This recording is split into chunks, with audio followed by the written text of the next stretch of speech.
धिंगाणा असतो तो रोखण्यासाठी पोलीस प्रशासनाकडनं कशा प्रकारची काळजी घेतली जाते, काय पावलं उचलली गेली? या ठिकाणी वाहतूक शाखेचे पोलीस उपायुक्त श्रीमान पंकज शिरसाट यांच्या मार्गदर्शनाने सूचनेप्रमाणे इथे वागळे वाहतूक उपविभागचे आम्ही अधिकारी आणि अंमलदार यांनी आम्ही या ठिकाणी नाकाबंदी लावली असून या ठिकाणी जे काही लोक पार्टी करण्यासाठी किंवा गटारी साजरे करण्यासाठी येथे जात असतील किंवा येत असतील, या ठिकाणी आम्ही नाकाबंदी दरम्यान इथे चेकिंग ठेवलेलं आहे.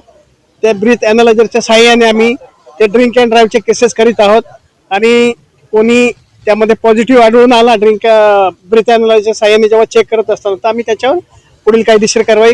कलम 185 करत आहोत. सर, येऊर हे निसर्गरम्य ठिकाण आहे, मात्र या ठिकाणी येऊन नेहमी हुल्लडबाजी होते किंवा काय वन्य जीवांना धोका निर्माण होतो, यासाठी ठाणेकरांना काय एक आव्हान असेल? या ठिकाणी ठाणेकरांना आव्हान हेच असेल की आपण येऊर हे आपल्यासाठी एक शहरासाठी एक खूप वरदायक असं जागा आहे आणि या ठिकाणी आपलं एक फुफ्फुस आहे. त्या ठिकाणी आपण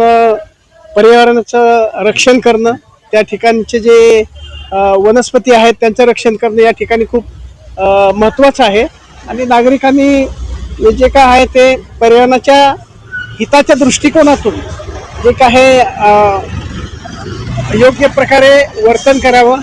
कुठल्याही प्रकारची म्हणजे बेकायदेशीर कृती त्या ठिकाणी वर जाऊन डोंगरावर जाऊन त्या ठिकाणी जसं की आता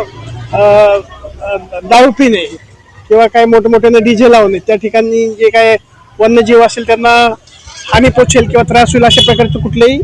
त्या ठिकाणी वर्तणूक करू नये असे मला वाटतं.